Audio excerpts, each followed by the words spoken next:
नमस्कार देवियों और सज्जनों, व्यालोकवाणी में आप सभी का स्वागत है। और सबसे पहले बहुत बहुत क्षमा, इस बात की क्षमा कि पिछले दो वीडियोस में क्वालिटी ठीक नहीं रही और ये हमेशा आप लोगों ने हमसे शिकायत की है कि ग्लिचेज आते रहे हैं, लेकिन उसको हमने 2-3 माइक वगैरह बदल के ठीक कर लिया आवाज को किसी तरह।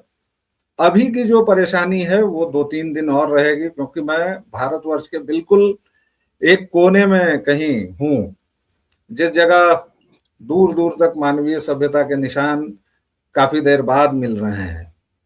और इसीलिए मुझे बीच में जैसे ही इंटरनेट का मौका मिलता है, मैं अपने भाई लोगों को पकड़ के जबरदस्ती बिठा के और आप लोगों के लिए वीडियोस कर लेता हूं। जैसा कि आप देख रहे हैं, आप लोगों के सुपरिचित ऋत्विक चट्टोपाध्याय जी को मैंने आज बिना पूर्व चेतावनी के पकड़ लिया और कहा कि दादा, आज तो बात करनी पड़ेगी। और इनकी सदाशयता है, इनकी उदारता है कि इन्होंने एक बार में मेरा अनुरोध मान लिया, जबकि आप जानते हैं कि ये मुंबई जैसी काम वाली नगरी में, अब काम इन्वर्टेड कॉमा वाला ही मत समझिएगा, काम मतलब वर्क, तो उस जैसी काम की नगरी में ये कितने व्यस्त होंगे इसका अंदाजा ही लगाया जा सकता है। ऋत्विक भाई, बहुत बहुत आपका स्वागत है और बहुत बहुत धन्यवाद जी। सबसे पहले व्यालोक वाणी को सभी प्यारे प्यारे दर्शकों को मेरा जय सिया राम, और व्यालोक भाई आपको भी मेरा जय सिया राम, हर हर महादेव, वंदे मातरम। जय सिया राम, वंदे मातरम। एक वक्तव्य की बड़ी चर्चा हो रही है। राष्ट्रीय सुरक्षा सलाहकार अजीत डोभाल बोल रहे थे कहीं किसी फंक्शन में, और उन्होंने कहा कि हमें अपने इतिहास का प्रतिशोध लेना है।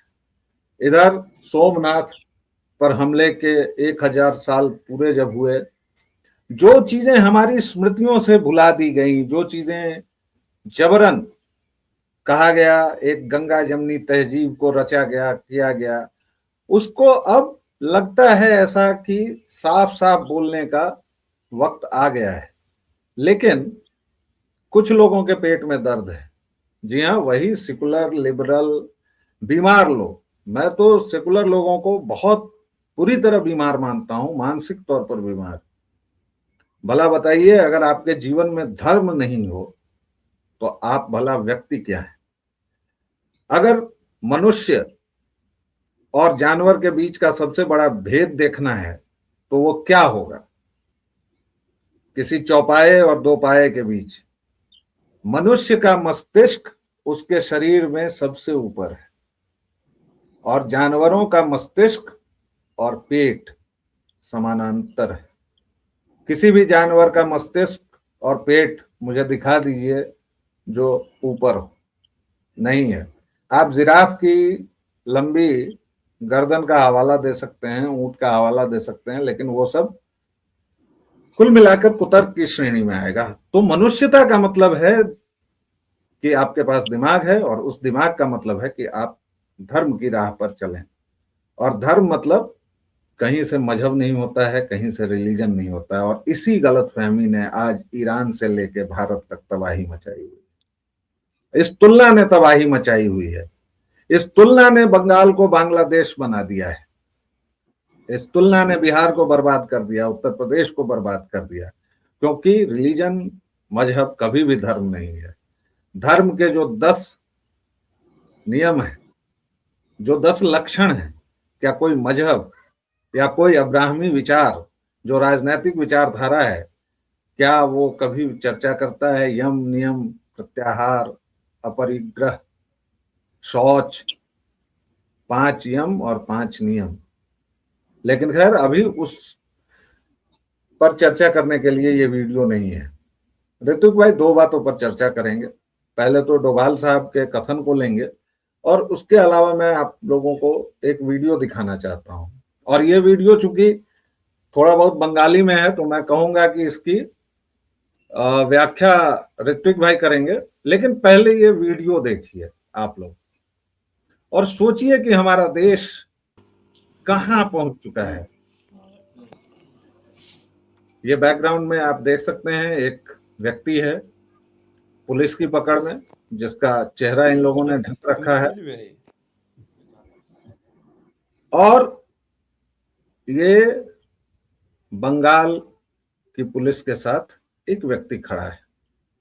आपको लगेगा कि ये क्यों खड़ा है, आखिर ऐसा इसने क्या कर दिया है? ऋत्विक भाई, आप ही प्रकाश डालें। हालांकि मैंने म्यूट कर दिया था, लेकिन ये व्यक्ति कौन है और इसे पुलिस ने क्यों पकड़ा हुआ है? ये कोई बशीर खान ऐसा कोई नाम है इसका। ये तृणमूल का ही नेता है और ये बीएलओ से, और बीएलओ संभवतः आप जानते ही हैं कि तृणमूल का ही व्यक्ति है, क्योंकि उन्हीं के नियुक्त किए हुए जो राज्य कर्मचारी वही बीएलओ और बीएलएस बनते हैं। तो उससे कुछ उधार लिया था इसने, अब वो पैसा मांग रहा था उसको, तो पैसा मांगने गया तो उस पे इसकी, आप समझ लीजिए क्या कर दिया इसने, तो उस चक्कर में पकड़ा गया। ठीक है, आज की ही खबर है, बंगाल से ही खबर है। एक और बंदा, उसका नाम मैं भूल रहा हूँ, एक हिंदू बंदे ने, एक मुस्लिम, पता नहीं क्यों ये लोग उधार देते हैं इन लोगों को, वो मांगने के लिए गया तो उसको मार दिया। वो वीडियो मिलेगा तो मैं शेयर करूंगा। उसको मार दिया और बाद में उसको पका के खाने वाला था। पुलिस वालों ने उसको गिरफ्तार कर लिया, चेहरे पर उसके कोई, जिसके कहते, शिकन नहीं थी। आप राक्षसों के बीच में रह रहे हो, और जब अजीत डोभाल जी आपसे कहते हैं कि आपको प्रतिशोध लेना होगा, तो आपके पेट में मड़ोड़ उठती है। भाई साहब, आपके बगल में ईस्ट पाकिस्तान में जब सत्ता परिवर्तन हुआ और जान बचा के उसी मुजीबुर रहमान की बेटी भागी, जिसने सबसे ज्यादा नरसंहार किया था 1946 में, और उसके बाद भी, तो वहां पर सबसे पहले मारा किसको जा रहा था? यही सेक्युलर जमात को मार रहे थे वो, यही वामपंथियों को मार रहे थे वो। सबसे पहले ये लोग समझ जाएं कि भैया तुमको भी छोड़ेंगे नहीं, तुम अपने उस स्टॉकहोम सिंड्रोम में से निकल जाओ, तुमको भी नहीं छोड़ेंगे वो लोग। तो ये हालत है, प्रतिशोध तो आपको लेना ही पड़ेगा। अब सोमनाथ पर 17 बार हमले हुए हैं, लेकिन किसी ने ये बताया कि बंगाल पर कितने कितने बार हमले हुए हैं 12वीं शताब्दी से, 11वीं शताब्दी से? क्यों कुपित दृष्टि थी इस्लामिक आक्रांताओं की, इन डकैतों की? वो बंगाल पूरी तरह से समर्पित होकर बिछ चुका है। ऊपर से हमारे कुछ राष्ट्रवादी ऐसे बैठे हुए हमारे बीच में। देखिए, ये रवीश कुमार और ये लोग सब, तो खैर इनका नाम इतने पवित्र शो पे लेना भी नहीं चाहिए। मैं इसीलिए इन लोगों का नाम, आप पूछते थे ना मैं क्यों नहीं नाम लेता, इसलिए नहीं लेता हूँ क्योंकि ये लोग बड़े शट पामर लोग। लेकिन इन लोगों की अपवित्रता और इन लोगों के जो उद्देश्य है वो जनता के सम्मुख आ चुके।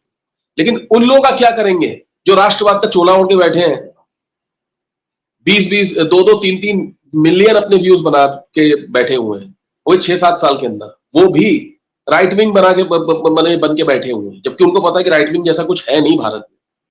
वो भी राष्ट्रवाद का चोला ओढ़े बैठे हैं। वो कोई न्यूज पोर्टल एनएमएफ जैसा या कैपिटल टीवी जैसा नहीं है कि वो लोग 11-11, 12-12 साल से है तो उनका एक सब्सक्राइबर बेस बन गया लाखों करोड़ों का। इन लोगों से सावधान रहने की आवश्यकता है और इन लोगों से भी प्रतिशोध लेने की आवश्यकता। मैं बहुत देखता हूं, मेरे दोस्त, मेरी जान पहचान के, और आपकी भी जान पहचान के होंगे, एक व्यक्ति है, सेमिनार करवाते हैं, उनके यहाँ जाकर मतलब अपने विचार व्यक्त करते हैं। क्यों? आप लोगों को पता नहीं उस इंसान का इतिहास क्या है। ये एक बहुत बड़ी चीज है। अचानक से वो महिला जो एक जमाने में यासीन मलिक का प्रेस कॉन्फ्रेंस सारा का सारा मैनेज करती थी, अचानक से उसने एक हिंदुत्ववादी एक चैनल बनाकर और सबसे बड़ी बड़ी वाली मैंने हिंदू बन गई है, और वो क्या कहते हैं, नरेंद्र मोदी को गरियाती है। या वो आपके बिहार से एक वो आते हैं फेकम ये सनातनवादी। मैं मैं फिर ऋत्विक भाई कहूंगा कि प्लीज नाम लेना अनिवार्य है, क्योंकि हम उन हिंदुओं के लिए भी बात करते हैं जो सदियों से सोए हुए हैं और उनके लिए भी जिनको ये जानकारी है ही नहीं, तो इसलिए प्लीज नाम ले लेकर बताइए। नहीं, इसमें क्या होगा कि अगर मैंने नाम बता दिया ना, तो ये जो बैठे हुए राष्ट्रवादी ना सबसे पहले हमारे चैनल के पीछे आएंगे। नहीं नहीं, वो अब आने दीजिए। आपके चैनल पर बहुत हमले हो चुके हैं, मेरा फेसबुक हमेशा स्ट्राइक होता रहता है, इस सब से कोई मतलब नहीं। आप हमें नाम बता दीजिए साहब, हम बोल देंगे, ऐसा क्या है। नाम बिल्कुल एक नाम लेना है, खुल के नाम लेना है। एक हम तो है किसी के आपकी एक तो है आपके मतलब मधुकीश्वर, अब वो कैसी थी आप बताने की जरूरत है। एक है आपके संदीप देव, वो एकम सनातन के नाम पे नंगा धनादन पार्टी चलाते थे, उनका काम ही वही था ना, वही तो चीजें लिखते थे वो, इसलिए नंगा धनादन पार्टी बोला जाता था। एक उनके साथ कश्मीर के एक वो जो जुड़े हुए थे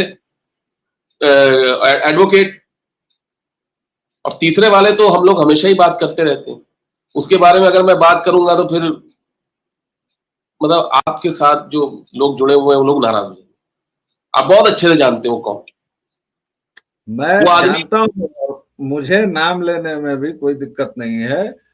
और दर्शकों देखिए, इनका भी कहना ठीक है, क्योंकि इन्होंने जो दो नाम लिए मैं उनका नाम नहीं लेता कि उनको भाव क्यों देना। इन लोगों को एक शब्दों में ये कहा जाए कि इनको चूंकि मलाई नहीं मिल रही है, इनको दलाली के मौके नहीं मिल रहे हैं, इसलिए ये लोग नाराज चल रहे हैं। सब मोदी को पॉलिटिक्स सिखा रहे हैं, अमित शाह को राजनीति बता रहे हैं, डोभाल को स्ट्रेटेजी सिखा रहे हैं, जबकि वही डोभाल 6 साल अमेरिका में सॉरी अमेरिका में नहीं, पाकिस्तान में स्पाई बन के रहे, मुसलमान बन के रहे। मुद्दे से हम भटकेंगे नहीं। प्रतिशोध क्यों नहीं लेना है? 60 लाख यहूदी मारे गए साहब, तो होलोकॉस्ट के म्यूजियम और क्या क्या नहीं बनाया गया। इस देश में हिंदुओं के नरसंहार की सीमा नहीं है। 1200 वर्षों से हम सतत युद्धरत हैं। पाकिस्तान अपनी हिस्ट्री की टेक्स्ट बुक में इतिहास शुरू करता है मोहम्मद बिन कासिम से, और उसके बाद पार्टीशन का जिक्र वो करता है विजय के तौर पर। गजवाए हिंद का ये लोग सपना देख रहे हैं, और वो महबूबा मुफ्ती जिसका बाप कैंसर था इस देश का, वो जो गृह मंत्री बना और अपनी ही बेटी का अपहरण करवा दिया, खूंखार आतंकियों को छोड़ दिया। ऐसे ऐसे लोग हैं, और इन लोगों पर हम बात नहीं करेंगे और प्रतिशोध नहीं लेंगे। कह रही हैं कि बीती बातों को भुला दीजिए। भुला देंगे साहब, बिल्कुल भुला देंगे। आप कायदे में आ जाइए, हमारे मंदिर हमें दे दीजिए।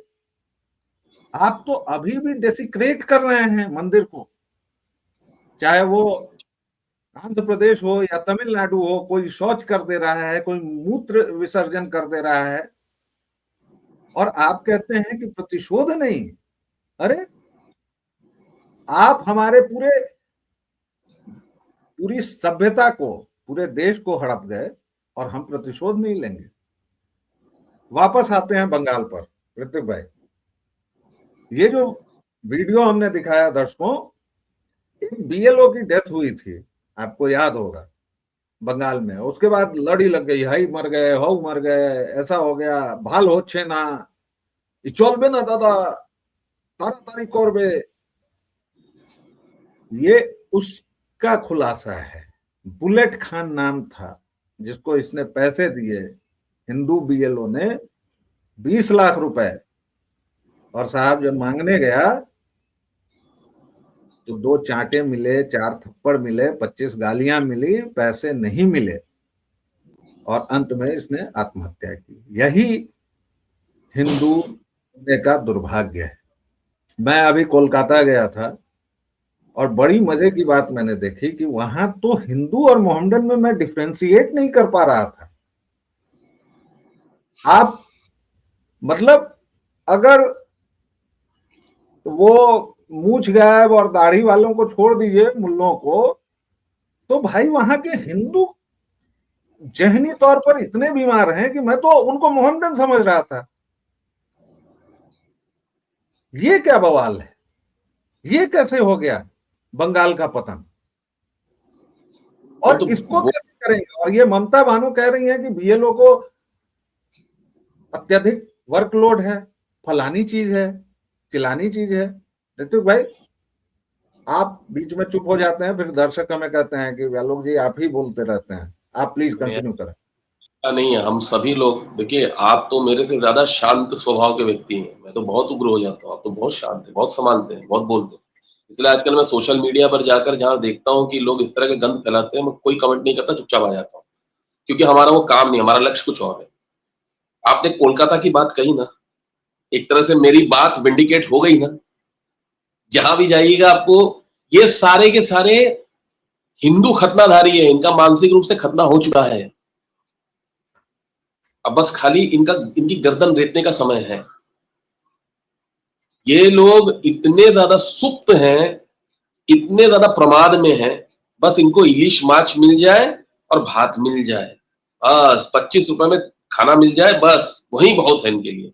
8 रुपए में मिष्टी दोई मिल जाए, आपने शायद से मिष्टी दोई का स्वाद चखा होगा वहां पे। तो 8 रुपए में मिष्टी दोई मिल जाए, संदेश मिल जाए, चौमचौम मिल जाए और रसमलाई मिल जाए, बस उसी में मेरा सब कुछ हो गया। पाटी शेप्टा बोलते, पीठे पीठे बोलते, पीठे, अभी पीठे का त्योहार चल रहा है ना, गुड़ का सरा बनता है वो, तो बस अपने को वो मिल जाए, बाकी धर्म और ये सब चीजें तो गई भाड़ में।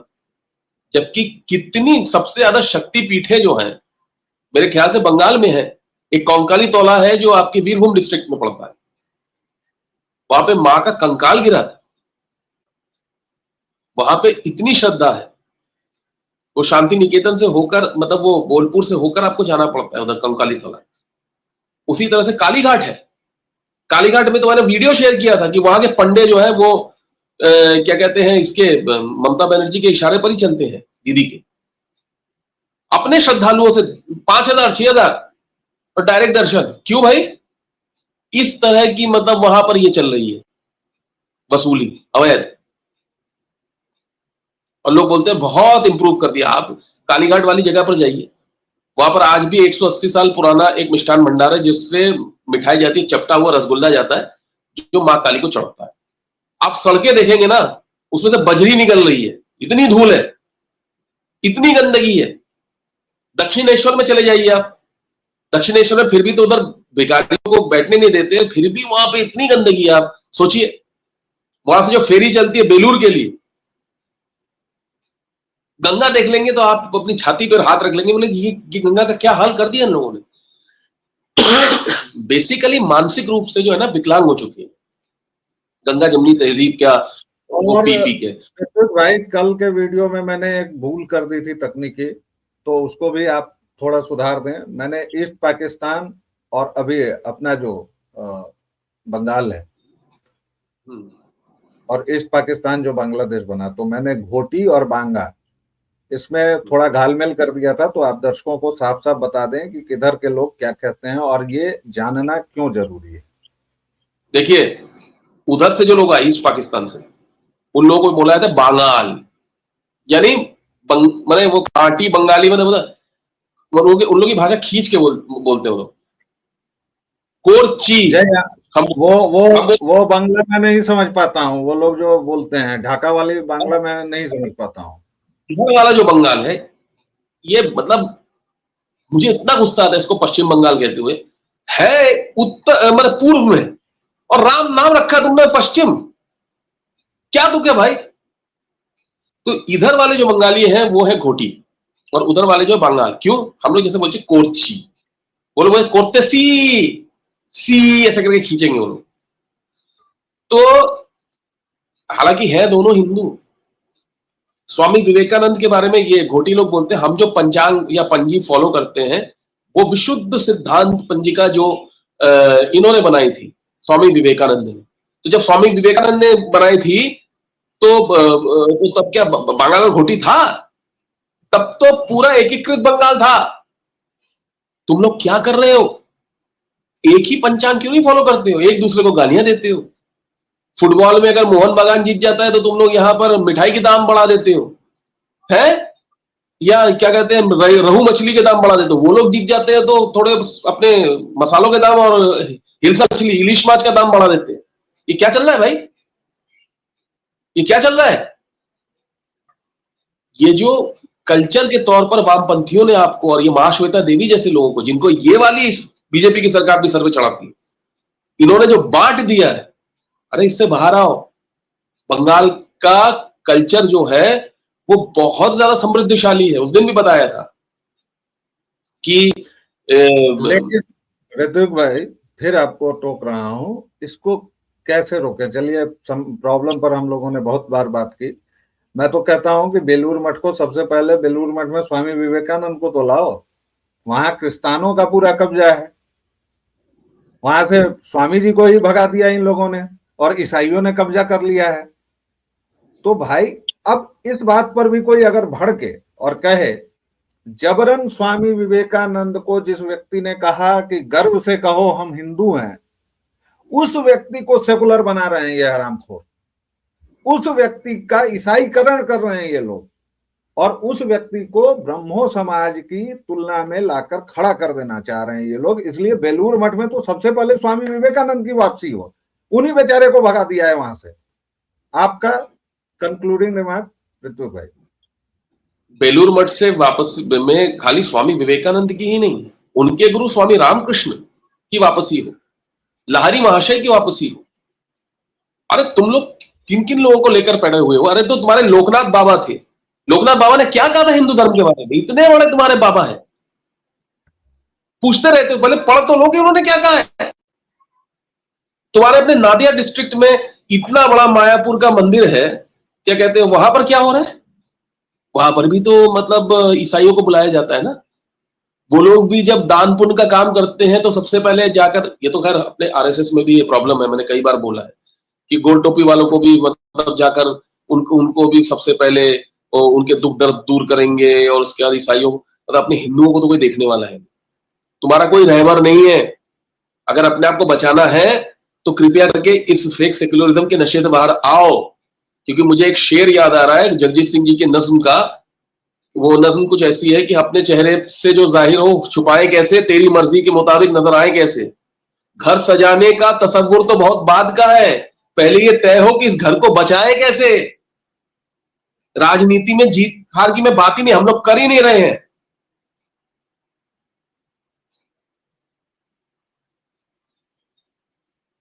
बस दर्शकों, ये आखिरी लाइन जो ऋत्विक भाई ने कही वो जड़ है हम लोगों की सारी चिंता का, सारी बातचीत का।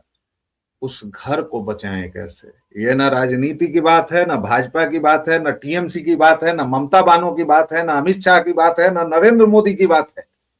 ये बात है भारतवर्ष की, ये बात है हिंदुत्व की, ये भारत है हमारी सभ्यता की, ये बात है हमारे अस्तित्व की। और हम लोग लड़ाई में हैं, हम लोग युद्धरत हैं। इस युद्ध को जीतना है तो सेकुलरिज्म के विष से बाहर आना होगा और अपने धर्म को अपने माथे पर, अपनी भुजाओं पर, अपने हृदय में समाहित करना होगा और गर्व से कहना होगा कि हम हिंदू हैं, हम धार्मिक हैं। चलते चलते आप लोगों को एक बार फिर बता दूं कि जो राष्ट्रवादियों का इन्होंने हाल कहा, बड़े नाम हैं जेसाई, दीपक और उस तरह के लोग, रंगनाथन। एक रंगनाथन खुद को बड़े गर्व से डार्विनियन, मैं नास्तिक हूं, बहुत अच्छी बात कहते हैं, सब कुछ है, ठीक है, लेकिन वो डार्विनियन नास्तिक हो जाते हैं, बड़े काबिल हैं। एक जय साईं दीपक हैं, वो कलकत्ता डिबेटिंग सोसाइटी में मुंह लगाने चले जाते हैं इन लोगों को। और डिबेट का विषय क्या है आप देखिए, कितनी चालाक है ये लोग, चालाक जनता है ये। मतलब वामपंथी, सेकुलर, लिबिर, ममता बानो, इन लोगों का गैंग कैसे काम करता है जरा देखिए। डिबेट का विषय था कि हिंदुइज्म को हिंदुत्व से बचाने की जरूरत है। अब लीजिए, मतलब हिंदूवाद और हिंदुत्व को आपने अलग करवा दिया। ये तो आपने स्वीकार लिया ना, जय साईं दीपक अगर उस मंच पर हैं तो उन्होंने स्वीकारा। अगर उन्होंने ये केवल ये नहीं कहा, मैंने उनका भाषण नहीं सुना है, मैं सुनूंगा, एक वाक्य केवल अगर उन्होंने ये नहीं कहा कि ये बकवास विषय है, हिंदुइज्म हो, हिंदुत्व हो, सब एक है, क्योंकि हिंदुइज्म कोई शब्द नहीं है, हमारा शब्द है हिंदुत्व।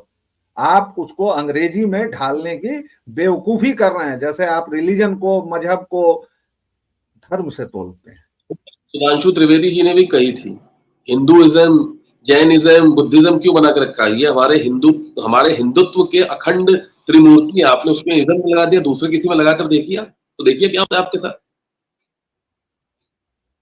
उन्होंने कहा और जो मोहम्मडनिज्म है उसको आपने इस्लाम बना दिया। काहे भाई? बुद्ध को मानने वाले बौद्ध, सिख मानने वाले सिख, ईसा को मानने वाले ईसाई और मोहम्मद को बताए रास्ते पर चलने वाले एग्जैक्ट जो वो कर रहे थे, जो मोहम्मद ने जो किया वो करना जिन लोगों के लिए सुन्नत है, वो बन गया इस्लाम। कमाल का घालमेल। इन सभी प्रश्नों पर अगर नहीं सोचिएगा तो 1200 वर्षों से युद्धरत आपकी सभ्यता को कोई नहीं बचाने वाला है, और हम लोग तो चीखते रहेंगे साहब। अच्छी बात यह है कि 2014 के बाद और अभी की नई पीढ़ी में मैं वो आग देख रहा हूं, कुछ चिंगारियां देख रहा हूं, जिससे लग रहा है। और अब हमने अपनी पीढ़ी में देखा है ऐसे मूर्खों को भी, जो मस्जिद के सामने से भी ऐसे गुजरते थे, मजारों पर मत्था टेकते थे, अभी भी टेक रहे हैं, बहुतेरे मूर्ख हैं। लेकिन अब हमारी नई पीढ़ी क्लबों में जय श्री राम भी गा रही है, और मस्जिदों में के सामने से गुजरने पर मना भी कर रही है, उसके हाथ भी नहीं जोड़ रहे हैं, वो ताजिए के नीचे से भी नहीं जाते हैं। और यही जरूरी है। जी हाँ, अगर आप मुझे कम्युनल समझना चाहें तो मैं घनघोर कम्युनल हूं, लेकिन आप म्लेच्छों के साथ नहीं रह सकते, आप यवनों के साथ नहीं रह सकते, आप खूंखार विक्षिप्तों के साथ सो नहीं सकते। और ऐसा बौद्ध भिक्षु विराथु ने कहा भी और साबित भी किया। फिलहाल दर्शकों, देवियों और सज्जनों, इतना ही। अगले वीडियो में फिर आपसे बातचीत होगी, तब तक के लिए दें आज्ञा, एक छोटा विराम। और देखिए, मैं एक आध बार कहना भूल जाता हूं, लेकिन व्यालोक वाणी को अपना स्नेह और प्रेम देते रहें। ऋतुक भाई का बहुत बहुत धन्यवाद, बहुत बहुत आभार। जय जय सिया राम। जय श्री राम।